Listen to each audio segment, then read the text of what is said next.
Olá, tudo bem com você? Se você se interessa por assuntos ligados à psicologia, neuropsicologia, terapia cognitivo-comportamental, saúde integrativa, este é o canal para você fazer parte. Seja muito bem-vindo, muito bem-vinda. Se você ainda não assinou, assine, inscreva-se e ative o sininho de notificações para você ficar sabendo rapidamente quando eu colocar um conteúdo novo aqui. E o que eu quero falar com você hoje é sobre o mês de Novembro Azul. Novembro Azul é uma campanha de conscientização realizada por diversas entidades no mês de novembro para lembrar aos homens sobre a importância da prevenção e do diagnóstico precoce em relação ao câncer de próstata, mas também em toda a saúde do homem. Este movimento é um movimento pioneiro e o mais famoso do mundo no que se refere à saúde do homem. O nome original deste movimento, nascido na Austrália, é Movember. Ele, como disse há pouco, nasceu na Austrália no ano de 2003, quando dois amigos, o Travis e o Luke, eles estavam conversando porque eles queriam deixar o bigode crescer. Sabe esses bigodes enroladinhos? Pois é, eles queriam deixar o bigode crescer novamente. Mas estava fora de moda e aí eles queriam juntar alguns amigos para fazer esta aposta de deixar o bigode crescer. Conversando com um amigo, a mãe deste amigo escutou este bate-papo deles e ela chegou e falou o seguinte: olha, eu estou fazendo um movimento aqui para ajudar as mulheres na prevenção contra o câncer de mama. Por que vocês não criam um movimento para trabalhar exatamente uma prevenção precoce em relação ao câncer de próstata? Pois é, a ideia daquela mulher foi incrível e estes dois amigos, com mais um monte de amigos, tiveram essa ideia então de criar o Movember. Os amigos que deixassem o bigode crescer precisavam pagar $10 cada bigodudo. Naquele período, 30 amigos se reuniram nesta causa. E aí este movimento começou a tomar corpo e aí escolheu o nome Movember. É uma mistura de dois termos em inglês, né? Primeiro, bigode, que é mustache, e November. Por isso que ficou Movember o nome, né? Com M, Movember. Já que no Brasil, o Movember veio para o Brasil com o nome de Novembro Azul e foi trazido ali pelo Instituto Lado a Lado pela Vida, com o intuito de quebrar o preconceito masculino de ir ao médico quando necessário e de fazer também o exame de toque, sobretudo aí a partir dos 40 anos. Bom, Novembro Azul, ele busca conscientizar também os homens a respeito da necessidade de cuidados com a saúde geral, com a saúde integral, abrangendo temas como câncer de próstata, mas também doenças crônicas, como hipertensão arterial sistêmica, doenças sexualmente transmissíveis, saúde mental. O mês de novembro é um mês para pensar sobre a saúde integral do homem.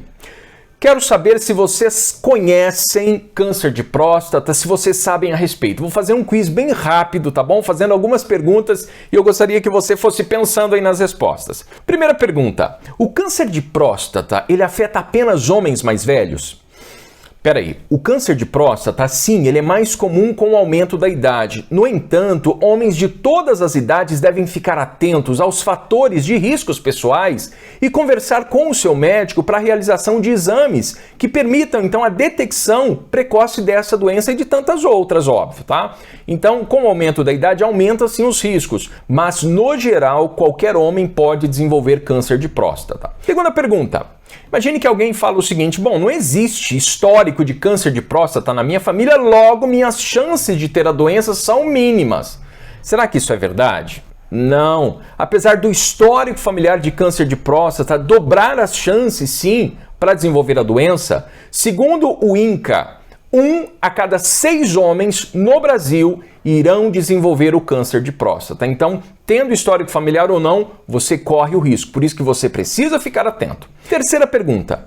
Homens afrodescendentes são mais propensos para desenvolver câncer de próstata? Sim. Os homens negros são até 60% mais propensos a terem câncer de próstata e os médicos não sabem o motivo. Entretanto, o histórico familiar, o histórico genético, ele desempenha um papel extremamente importante no risco do homem desenvolver esta doença. Imagine um homem que o pai teve câncer de próstata, ele tem 2 chances mais para desenvolver câncer de próstata. E o risco é ainda maior se o membro da família teve câncer de próstata com menos de 55 anos. Quarta pergunta. Não apresentar sintomas significa que eu não tenho câncer de próstata?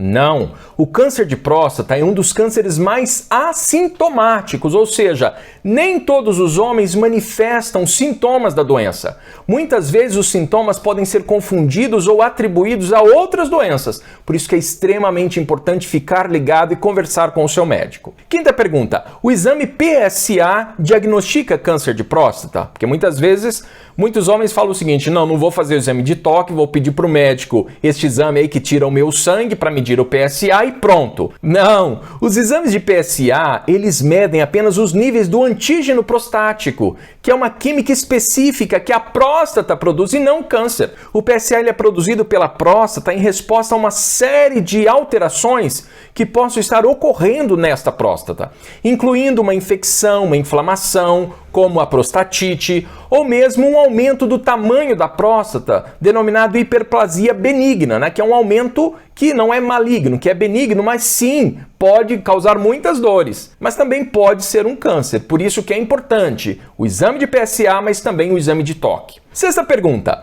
ter um PSA, né? Eu fiz o exame e o meu PSA está baixo, significa que eu não tenho câncer de próstata? O PSA, como nós falamos, é uma substância produzida pela glândula prostática e uma doença de próstata, uma inflamação ou mesmo um traumatismo pode fazer com que quantidades maiores de PSA entrem na corrente sanguínea do homem. Mas se a quantidade está baixa ou está alta, isso não quer dizer que tem ou não tem câncer. Sétima pergunta, o aumento do tamanho da glândula prostática é um sinal de câncer de próstata? Não, o aumento da próstata e o câncer de próstata são coisas bem diferentes. Os sinais, os sintomas do aumento do tamanho da glândula prostática, ele pode incluir alguns sintomas, como dificuldade para esvaziar completamente a bexiga, uma necessidade frequente de urinar durante a noite e também a própria incontinência urinária, porque existe um músculo, né, que é o esfíncter urinário, que ele pode ficar relaxado, ele pode perder o tônus devido ao aumento da glândula da próstata. Oitava pergunta.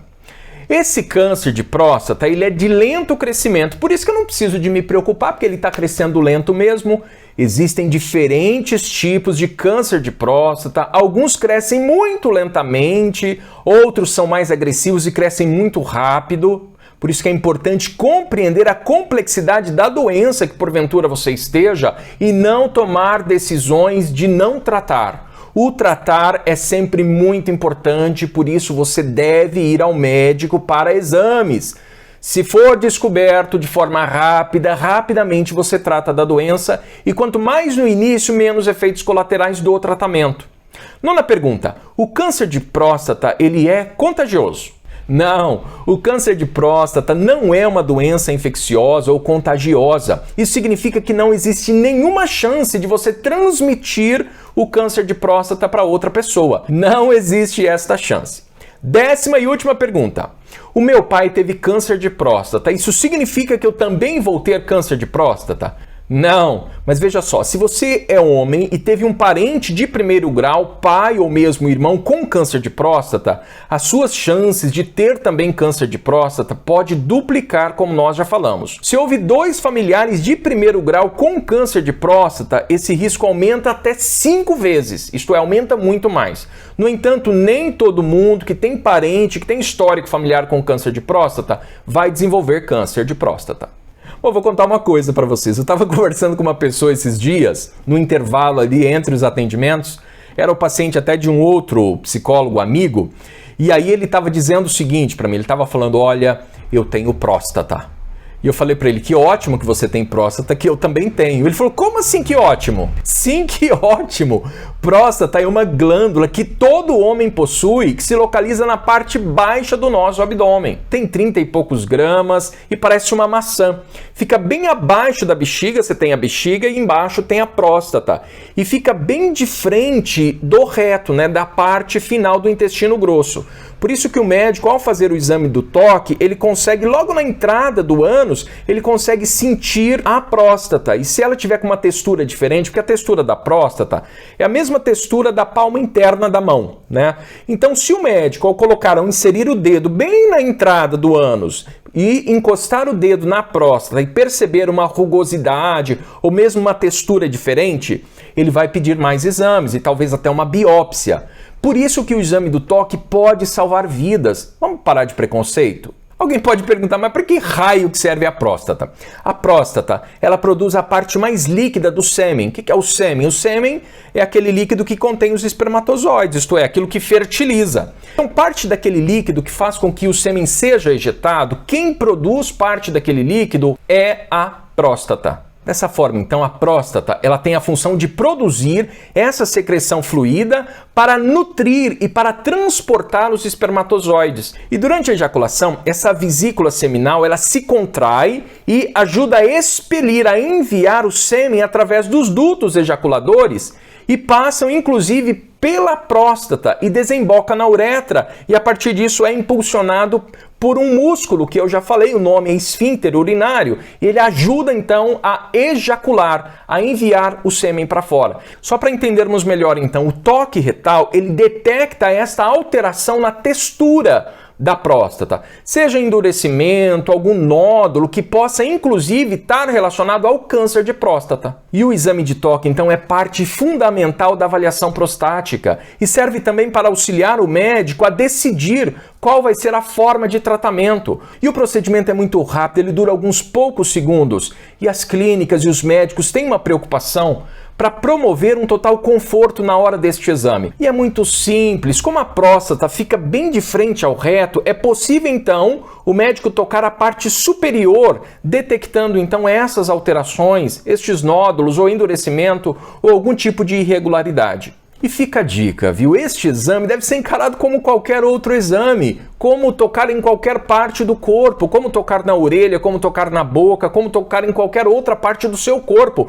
O toque não interfere na sua masculinidade, pelo contrário, é sinal de que o homem está preocupado consigo mesmo em manter o seu vigor e, inclusive, manter-se vivo para ficar junto da sua família. E muitas pessoas realmente não têm noção alguma, continuam fazendo piada e mais, não vão ao médico. O machismo impera e está matando muitos homens.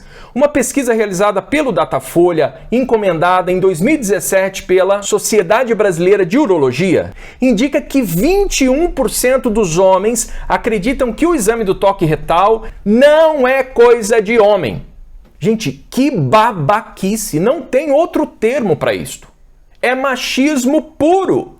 E mais, se for considerado nessa pesquisa os homens acima de 60 anos, que é um grupo de risco, 38% destes acham que não é relevante o toque para auxílio na descoberta precoce do câncer de próstata. Eu não sei para você, mas eu enxergo estes dados como dados extremamente preocupantes que colocam o preconceito, o machismo, como os principais entraves para o diagnóstico precoce e combate ao câncer de próstata. 2 em cada 10 pacientes descobrem o câncer de próstata no exame de toque. Aquilo que poucas pessoas sabem e alguns médicos também não insistem é que mesmo se o PSA estiver normal, é importante fazer o exame de toque, porque algumas vezes está normal o PSA, mas ele tem o câncer de próstata. 20% dos cânceres de próstata não são detectados pelo exame de PSA. Já pensou se for o seu ou de uma pessoa querida? E por que isso acontece? Muitas vezes os tumores mais agressivos, isto é, aqueles que crescem mais rápido e aqueles que promovem metástase, eles não alteram a produção de PSA. E sem o toque retal, este câncer, este tumor não é descoberto e esta pessoa pode morrer rapidamente. Alguns tumores, então, podem crescer tão rápido, de forma tão exagerada, que ele se espalha rapidamente pelo corpo. A maioria, porém, dos cânceres de próstata, eles têm um crescimento muito lento. A maioria deles cresce em 15 anos, 1 centímetro cúbico, que nem mesmo chega a dar sinais durante a vida e nem ameaça completamente a saúde do homem. O Instituto Nacional do Câncer, o INCA, ele estima que para cada ano do triênio 2020, 2021, 2022, tenhamos 65.840 novos casos de câncer de próstata por ano. É um risco estimado de 63 novos casos para cada 100 mil homens. 6 em cada 10 casos são diagnosticados com homens acima de 65 anos, mas 4 destes casos para homens de menos de 65 anos. O que é mais importante, então? O diagnóstico precoce. O diagnóstico precoce desse tipo de câncer, ele possibilita melhores resultados no tratamento e deve ser buscado com a investigação de sinais e sintomas do próprio homem inicialmente. É óbvio que o exame é importante, seja do PSA ou do toque, mas o homem também precisa ficar atento à sua própria fisiologia. Se ele começar a apresentar, por exemplo, uma dificuldade para urinar, uma diminuição do jato da urina, uma necessidade de urinar mais vezes durante o dia ou mesmo durante a noite, ou mesmo sangue na urina, dor no quadril, dor no abdômen, é importante ser investigado. Algumas pessoas podem perguntar, mas o que é o câncer? Gente, o câncer ele é resultado do crescimento anormal e descontrolado de uma célula defeituosa.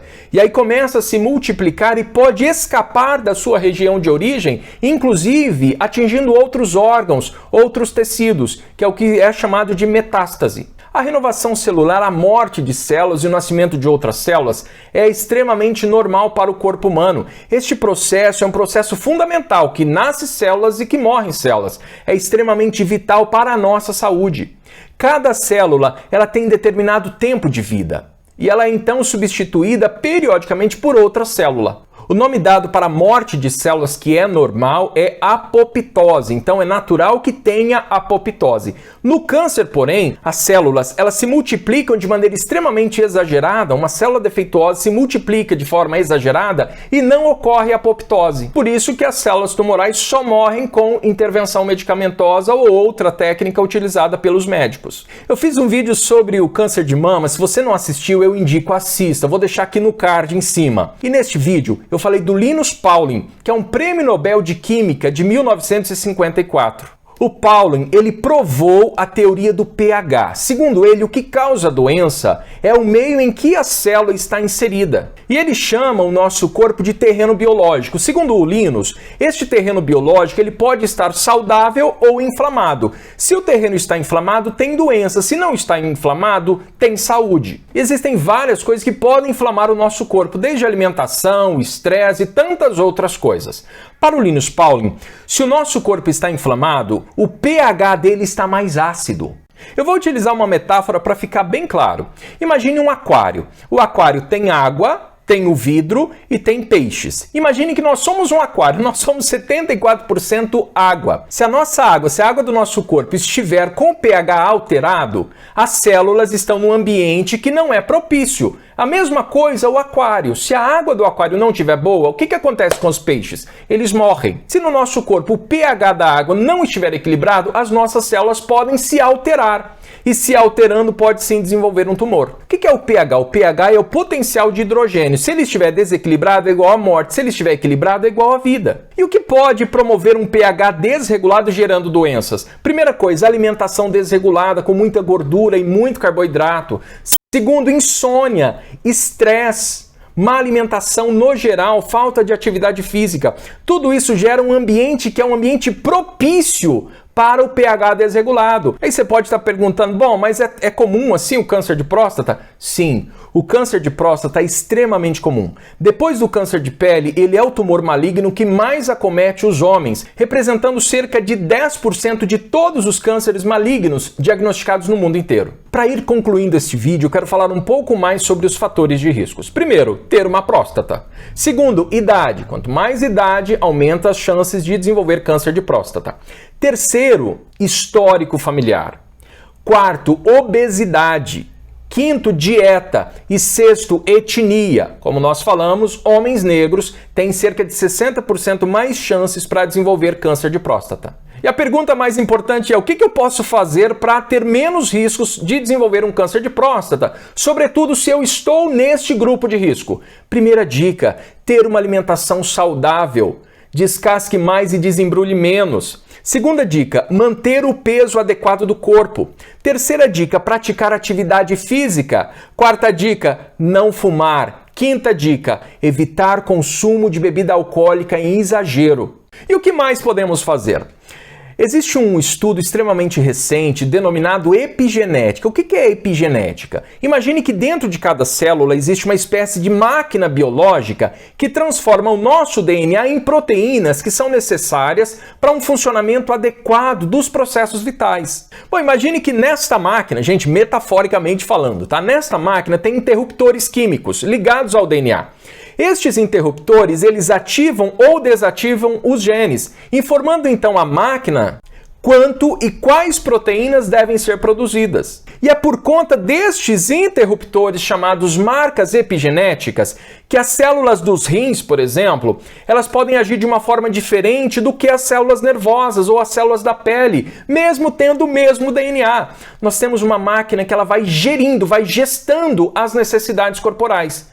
E o que foi descoberto? Que a qualidade de vida, uma boa alimentação, sono de qualidade pode sim promover um melhor funcionamento desta máquina. E por quê? Estas marcas epigenéticas, elas sofrem mudanças a partir dos estímulos externos. Logo, modificando os estímulos externos para estímulos mais saudáveis, a máquina vai funcionar muito melhor. Por isso, mude os teus comportamentos e a sua fisiologia vai responder de forma mais adequada. Quer diminuir os riscos de desenvolver câncer e qualquer outra doença? Pratique atividade física, cuide do seu sono, alimente-se de forma mais saudável, mantenha o peso corporal adequado, evite consumo de bebidas alcoólicas, evite tabaco, evite cigarro e gerencie melhor os teus estressores, porque o estressor também altera o pH e pode fazer com que as células, estando num pH desequilibrado, também se multipliquem de forma desordenada e células que estão desajustadas. Logo, podendo sim gerar um tumor. Gratidão imensa para você que chegou até aqui.